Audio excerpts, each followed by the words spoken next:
Alors bonjour à toutes et à tous et bienvenue pour cet atelier. Comme, je viens de le dire rapidement, en fait, cet atelier, en fait, il est né d'un besoin. Moi, quand j'ai fait mon Shinley, c'est né d'un besoin d'explorer justement, ce que tu as fait aussi Elisabeth, d'explorer vraiment largement l'espace des rêves, hem et d'avoir un temps vraiment dédié à ça.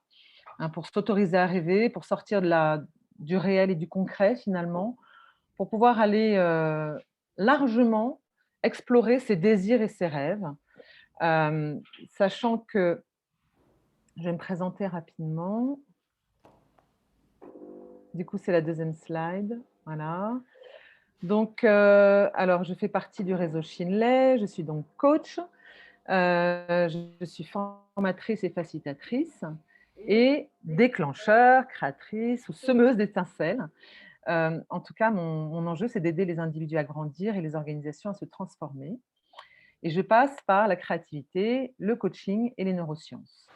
Et le rêve, en fait, fait vraiment partie donc de ma palette de ressources pour ouvrir l'imaginaire, pour sortir de sa zone de confort, pour explorer sa singularité, parce que je pense que notre singularité, elle est vraiment beaucoup dans nos rêves et notre potentiel. Donc mon parti pris par rapport à cet atelier, c'est, que plus vous allez oser rêver votre vie en grand, plus vous aurez de chances de réaliser vos rêves. Parce que pour moi, le rêve, il est porteur de désirs, et qu'il est créateur de la vie et de votre vie. Donc moi, je vais vous inviter, assez, simplement, en fait, à, justement explorer, à prendre ce temps pour explorer votre capacité à rêver, hein, plutôt que, les différents rêves, parce que je vois que vous avez une imagination déjà débordante, et que, vous avez déjà, débridé tout ça. Alors je ne sais pas si vous êtes là depuis ce matin et du coup ça permet d'avoir, une immersion déjà dans l'univers du rêve. Hem mais maintenant que je me suis présentée, je vais vous poser la question de: «Et vous, quel type de rêveur êtes-vous?» Alors évidemment, pas le rêveur ou la rêveuse, de nuit, mais de jour. Est-ce que vous êtes plutôt terre, c'est-à-dire plutôt concret et rationnel? Est-ce que vous êtes plutôt, un rêveur, air, donc libre et créateur? Est-ce que vous êtes plutôt, un rêveur eau, sensible et émotif? Ou est-ce que vous êtes plutôt un rêveur, feu, fonceur, audacieux? Alors je vous propose de d'écrire ça dans le chat et de répondre très spontanément. Voilà, réfléchissez pas, qu'est-ce qui vraiment vous semble être le plus proche de la façon dont vous rêvez? Au quotidien ou pas, mais en tout cas dans votre vie de tous les jours. Rêveuse air, eau, air au feu, air, un peu de tout, ouais. Vous pouvez être un peu de tout, hein. Mais après, il peut y avoir quand même une tendance qui se dégage. Eau, air humide, d'accord, eau et air et eau, mais pas mal d'air et eau, hein, quand même, hein. Air et feu. Mmh. Pas mal. Feu, OK. Eau et terre,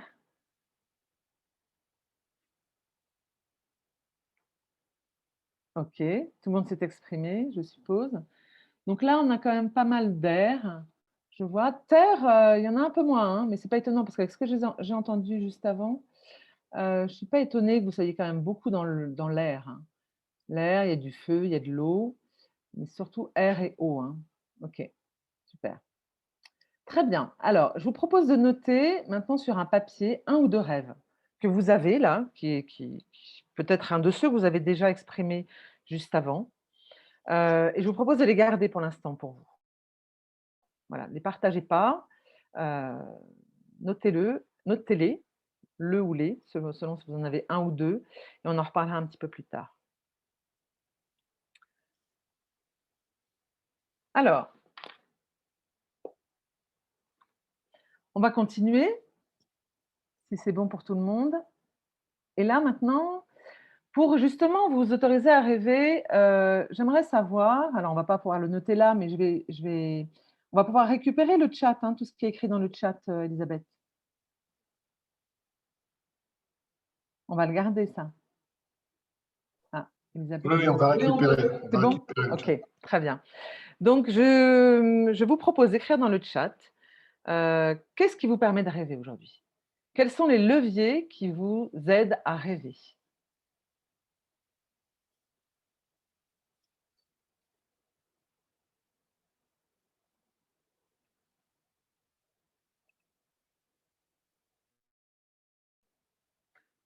Ah, Frédéric dit: «Je me sens taire aussi». L'envie, le temps, ouais.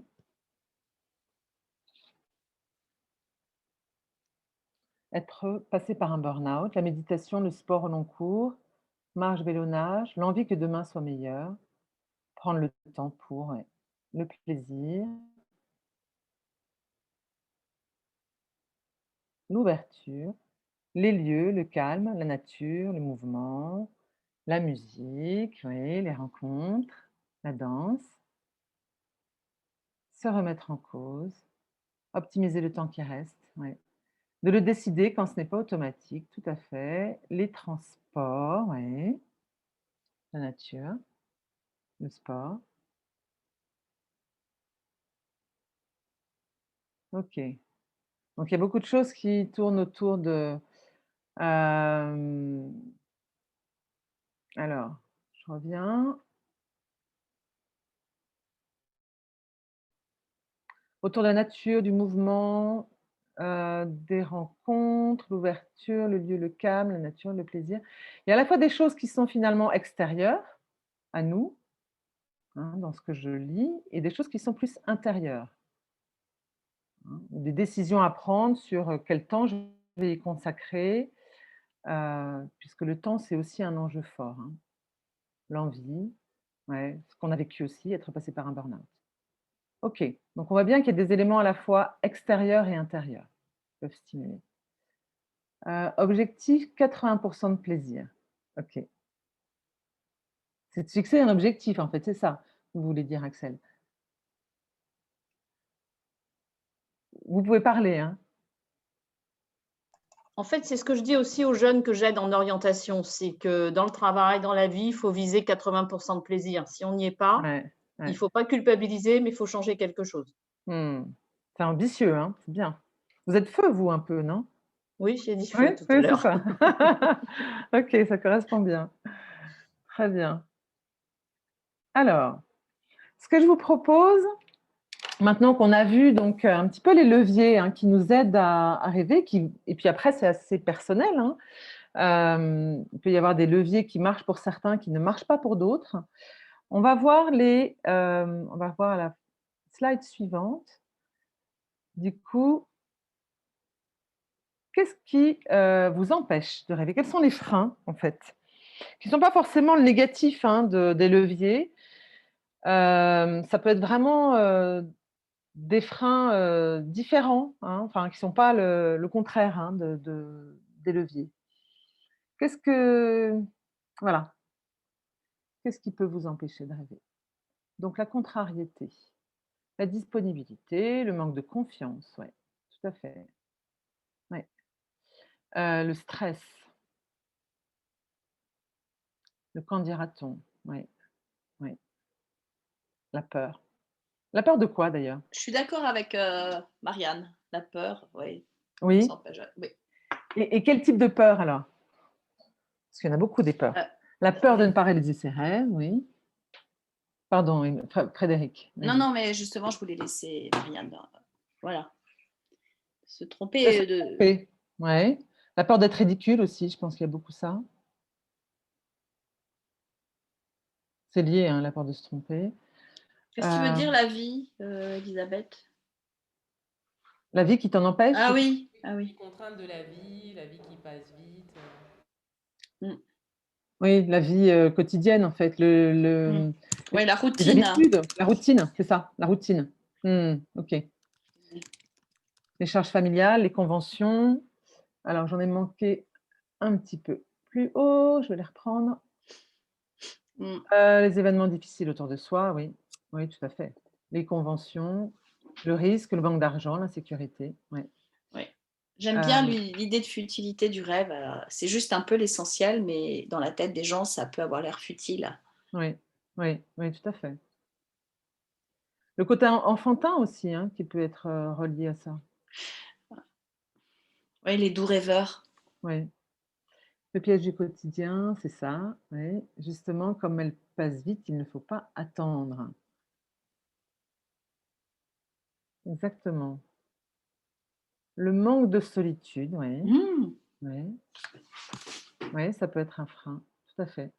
Oui, oui, parce que le rêve, ça reste un espace personnel qu'on se donne. Et cet espace, il peut être empêché quand on n'est pas dans l'environnement propice, en tout cas. La religion judéo-chrétienne, faire son devoir plutôt que de profiter. Oui, c'est vrai, tout à fait, qui va à l'encontre finalement des 80% là, d'objectifs de plaisir. Il faut aussi savoir être patient, tout ne se réalise pas tout de suite. Oui, tout à fait. OK. Alors, je ne sais pas si vous remarquez, mais on peut passer à la slide suivante, mais en fait, il y a plus de négatifs finalement, plus de freins quand on vous pose la question entre quels sont les leviers qui vous permettent de rêver et quels sont les freins. Il y a eu quand même un peu plus de freins qui ont émergé, hein, que de leviers. Et ce qui est assez fréquent parce que en fait, le négatif a souvent beaucoup plus de poids que le positif. Du coup, je vais vous inviter pour faire émerger votre magie intérieure et justement laisser la place aux rêves. Je vais vous proposer dans un premier temps de dompter vos monstres intérieurs. Voilà, j'appelle ça comme ça, les monstres intérieurs qui vont à l'encontre de notre magie intérieure, de la magie du rêve. Et je vais vous proposer d'identifier des petites phrases. Vous savez, des petites phrases toutes faites qu'on se raconte très souvent, qu'on se dit même spontanément, de façon automatique, et qui sont des mangeuses de rêves. Par exemple, je suis trop vieux, trop vieille, je n'ai pas assez d'argent, je ne suis pas capable, je n'ai pas le temps, je ne pourrai jamais, à quoi bon, à quoi ça sert? Faut pas rêver. Perdre son autonomie financière. Donc, je vous propose d'écrire ces petites phrases qui sont personnelles, hein, pour le coup aussi, mais qui sont vraiment des croyances limitantes, hein. Ça peut être des croyances limitantes. Ça peut être un peu des fausses barbes aussi, hein, comme des vérités universelles, hein, des contraintes qu'on se met finalement soi-même, tout seul, et qui, l'air de rien, minent le chemin et le paysage des rêves. Hem Et font que c'est pas fluide en fait finalement entre soi et son espace des rêves. Et on a du mal finalement à faire vivre cette dynamique-là entre soi et ses rêves au quotidien et finalement du coup à avoir la possibilité, à se donner la possibilité d'atteindre ses rêves. Alors donc la vie est dure, oui, tout à fait, la vie est dure. Déstabiliser sa vie familiale. Ça va déstabiliser ma vie familiale, c'est ça la petite phrase, ouais. Ça me suffit. Oui, oui, oui, donc c'est vraiment, limite. On n'est pas dans un monde de bisounours, tout à fait. C'est trop en rupture, oui. Oui, oui, oui, donc ça vient parler de oser. On a déjà plein d'atouts dans la situation actuelle. Pourquoi chercher plus en fait, hein? Personne ne m'attend là, ce serait trop beau pour être vrai, exactement. J'ai pas le talent. Il faut faire un choix dans ses rêves. C'est un doux rêveur, oui. On n'a pas que ça à faire, exactement. Cela va prendre trop de ton temps, c'est un investissement au détriment de ta famille. On ne peut pas tout avoir, c'est pas sérieux, je n'ai pas le budget. C'est donner des perles à des cochons, c'est ça? Alors ça, j'ai pas bien compris. Est-ce que Yves, vous pouvez, préciser? Ça ne se fait pas, hein, pas assez On bon. peut être freiné par si on considère que les autres ne le méritent pas. Bon, c'est peut-être un petit peu ambitieux ou vaniteux, mais ça D'accord. arrive. Ça dépend des rêves dans ces cas-là, oui, du contenu des rêves. OK. Ça ne se fait pas assez bon, trop vieux, pas assez d'argent, des peurs en pagaille. Mieux vaut un tien que deux tu l'auras. C'est indécent. Tout à fait. OK, très bien. Donc, vous voyez que souvent, ce sont donc des croyances limitantes, des phrases qui nous empêchent d'avancer, qui nous limitent. Ce sont des auto-jugements, des dépréciations aussi, une difficulté à croire en nos capacités aussi.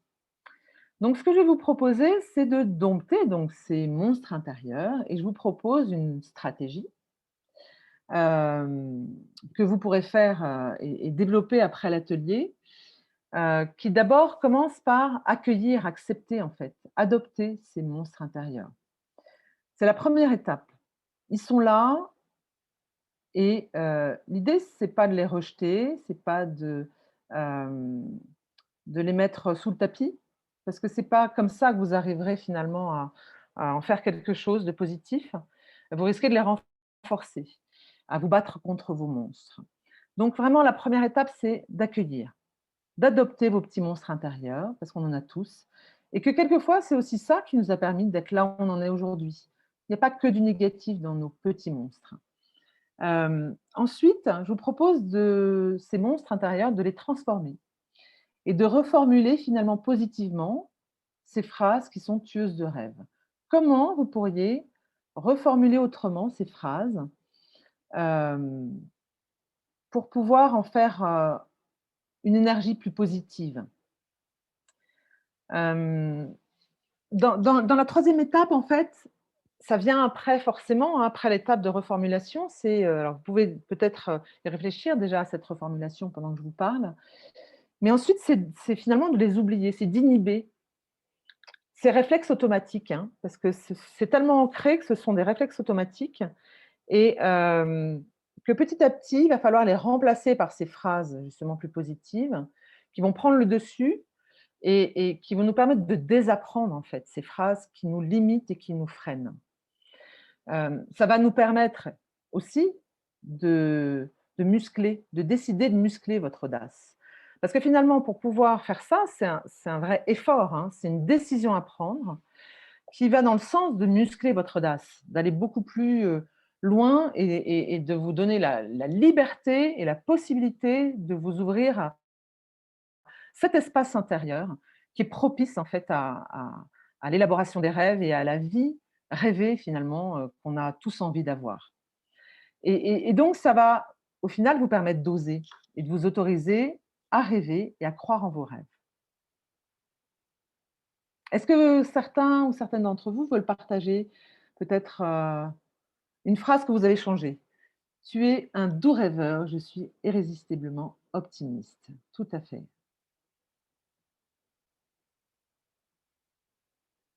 Et moi, j'ai une petite phrase que j'aime bien, c'est « et pourquoi pas ?» Pourquoi pas, oui. Et pourquoi pas? Mmh. Ouais. Et est-ce que c'est en lien avec une phrase intérieure qui te limite ou À chaque fois que je me dis: «Ah, si je d'accord. faisais ça et pourquoi pas?» et du coup, ça me donne de la force. Je me dis: Oui, «Bah oui, d'accord, OK. bah oui, pourquoi pas?» quoi. Oui, Voilà. oui. Pour chaque croyance limitante, c'est et pourquoi pas finalement faire autrement ou et pourquoi pas y croire finalement Une à ébauche cette envie, à ce une rêve. ébauche de rêve où tu te dis: «Tiens, gna gna gna, pourquoi?» Mmh. et pourquoi pas? Et là, du Ouais, coup, ah, oui. Je n'ai pas le budget, c'est j'économise pour le trouver ou je fais tout pour le trouver. Ouais. Je mets en place la stratégie pour le trouver, cet argent. Tout à fait.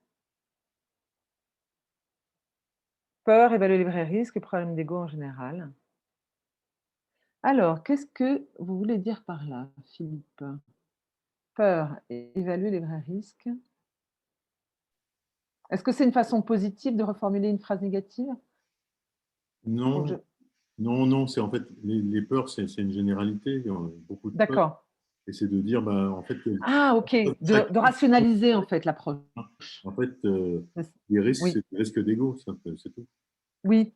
Donc c'est de rationaliser l'approche en fait en allant chercher plutôt les informations. C'est ça Oui. l'idée, hein? OK. Plutôt que de se laisser embarquer finalement par ça. Et ça veut dire aussi, se poser, avoir conscience de tout ça, de toutes ces peurs, pour pouvoir après les transmuter quelque part, hein. Toujours remplacer «mais» par «et», oui tout à fait, c'est relier plutôt qu'opposer. Ça, c'est un des grands principes de la créativité et pourquoi pas piquer le «de tu l'auras» plutôt que «un tien» que «un Un tien que deux, tu l'auras. D'accord. Je voulais dire risquer. Ah, ok, Risquer. pourquoi pas risquer? Risquer le 2, tu l'as, plutôt que de se dire, tu vois. Oui, oui, le 2, tu l'auras. Ok, Oui. ouais, super. Très bien. Donc, on va continuer. Et ce que je vais vous proposer là maintenant, c'est maintenant qu'on a travaillé un peu justement sur comment on fait pour finalement avoir une vraie stratégie hein, pour créer un espace intérieur propice et dompter nos monstres intérieurs. C'est donc sur la slide suivante, c'est justement intégrer. Ah pardon, je vais trop vite là. Oui, voilà. Dépasser ses limites. Alors oui, voilà, juste ce que je voulais rajouter là-dessus, c'est que effectivement, souvent, ceux qui y arrivent, ils ne savaient pas que c'était impossible, c'est pour ça qu'ils l'ont fait. Alors, ce n'est pas de moi cette phrase, hein, je ne sais plus de qui elle est. Mais c'est aussi que quand on veut atteindre ses rêves, on s'en donne les moyens. Quand on ne veut pas, et c'est pareil pour beaucoup de choses, hein, on se trouve des excuses, on se trouve des coupables et on se trouve des alibis. Voilà. Donc, c'est avoir conscience finalement de ce mécanisme-là qui est très humain, hein, qu'on a tous, que finalement, c'est une décision à prendre. Voilà. La phrase est de Mark Twain. Ah, merci. Ok, super. Très bien. Voilà. Donc, c'est une démarche, hein, tout ça. Voilà. C'est la démarche que vous connaissez là maintenant, la démarche Shinley. Hein, c'est rêver pour créer sa vie et ses projets et remettre du sens dans son existence. C'est une vraie démarche. Voilà. Sky is the limit. Yes, exactly. Donc, ce que je voulais vous dire avant, donc après, c'est le petit monstre intérieur, voilà. L'autre approche que je vous propose, c'est vraiment d'intégrer finalement, d'inviter la merveille et le merveilleux dans nos vies. Parce que ça, c'est quelque chose auquel on ne pense pas forcément, mais pour moi, qui a un vrai lien avec les rêves. Alors, je vais vous proposer juste pendant 2 minutes de fermer les yeux. Voilà, de vous connecter à votre corps, de vous connecter à la vie qui est en vous et d'essayer de ressentir un petit peu comment vous êtes là, à l'intérieur, justement. Comment est votre espace intérieur? Quelles sont vos envies, vos désirs? De vous connecter aussi à vos 5 sens. Donc tout d'abord, le toucher, essayer de prendre conscience de vos vêtements sur votre peau. Voilà, quel lien vous avez? Qu'est-ce qui se passe quand vous prenez conscience de vos vêtements sur votre peau? Qu'est-ce que ça vous fait? D'écouter aussi les sons qui sont autour de vous. Alors peut-être que c'est une petite musique intérieure, peut-être qu'à l'extérieur, vous avez des sons aussi que vous n'entendiez pas jusqu'à maintenant et auxquels je vous propose de tendre l'oreille, de prendre conscience. Je vais vous proposer également de humer, de sentir un petit peu, voilà, les odeurs autour de vous. Alors peut-être, prendre quelque chose que vous avez autour de vous, hein, pour le humer. Ça peut être une feuille de papier, ça peut être du bois, ça peut être, vos mains, tout simplement. Et de sentir vraiment ce que ça vous fait, voilà, d'être en présence de vos 5 sens. De regarder aussi peut-être quelque chose qui est dans votre entourage et que vous n'avez pas auquel vous n'avez peut-être pas prêté attention depuis ce matin. Peut-être que c'est, un insecte qui vole. Peut-être, que ce sont des nuages qui passent dans le ciel. Peut-être que c'est un objet que vous n'avez pas regardé depuis longtemps, qui est dans votre environnement et vous n'y prêtez plus attention.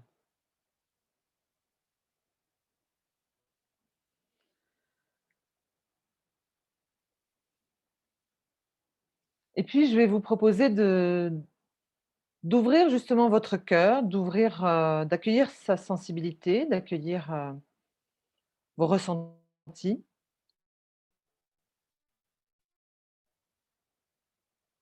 De vous connecter à la vie et au fait vraiment d'être vivant, de simplement sentir que vous êtes vivant.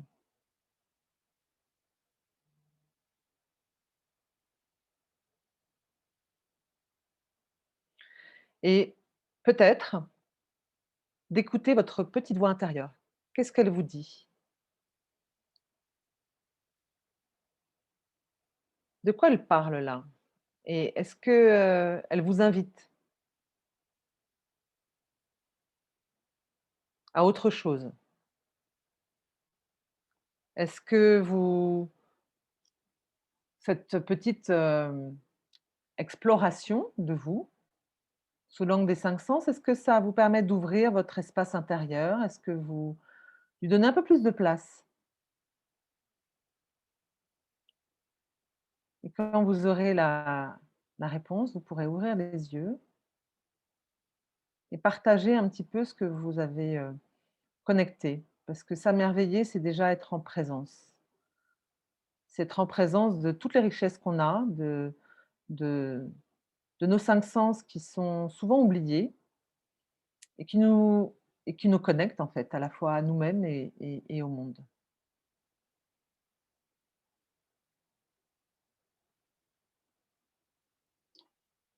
Alors, est-ce que quelqu'un veut partager? En fait, du coup, tu vois, tu parles des 5 sens, de se connecter aux 5 sens, Ouais. et qui sont l'ouïe, la vue, l'odorat, le toucher. Et je me demande quel lien ça a avec le sens. Les 5 sens? Ouais. Mmh. Le lien que ça a avec le sens. Je ne me suis pas encore posé des questions sur cet angle-là. Moi, ce que je dirais comme ça, c'est que c'est un moyen intuitif de toucher le sens. Ouais, c'est comme des boussoles. Ouais, C'est comme la les première émotions fois. d'ailleurs, comme les Ouais. émotions, ouais, ouais. Enfin, c'est la première fois que je me pose la question, du coup, je partage. Ouais, c'est C'est super, drôle. c'est super, c'est Ouais. super. Alors, elle m'invite à me détendre bien davantage. Ah ah ah, oui, ouais. Et puis à prendre le temps de ralentir, de regarder autour de nous. C'est comme ça qu'on voit des merveilles justement. Apaisement.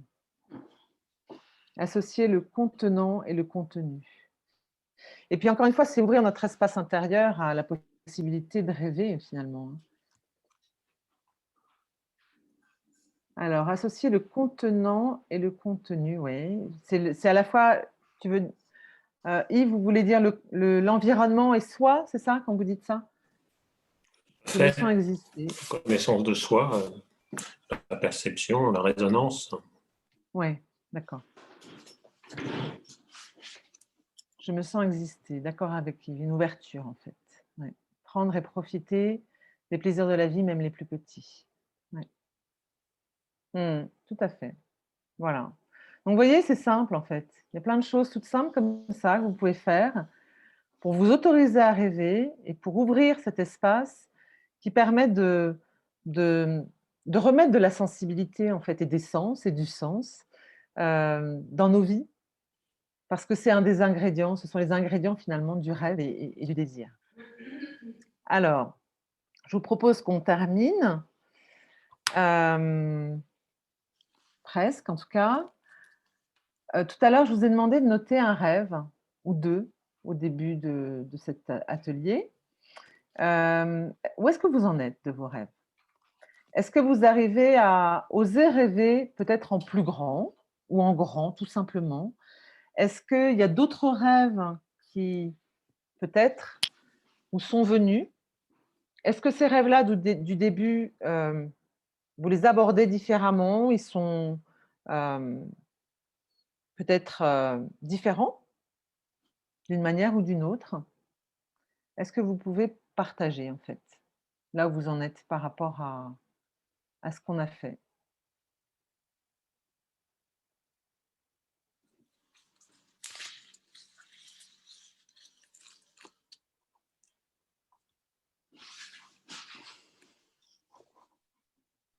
Et est-ce que peut-être vous avez une réflexion autour de quel risque finalement je prends à oser? Vous voyez? Quel risque on prend à oser finalement?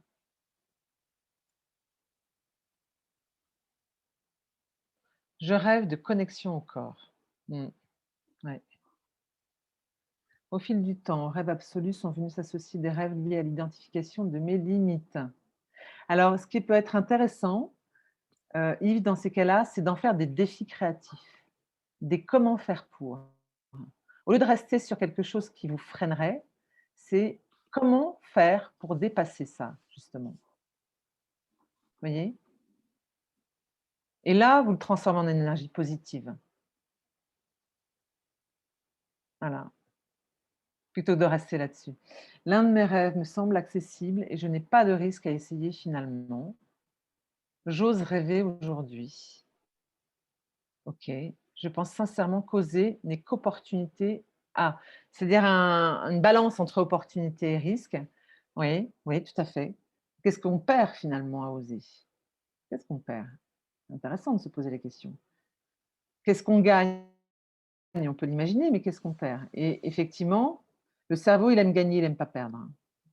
Donc, c'est aussi peut-être regarder ça sous un angle intéressant, c'est de se dire, finalement, le gain, je pense que c'est intéressant de le regarder à la fois à court terme et à long terme.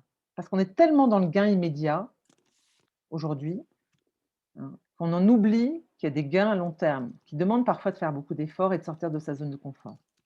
Alors, c'est marrant, rêver reste dans mon imaginaire. Attendez, c'est passé trop vite.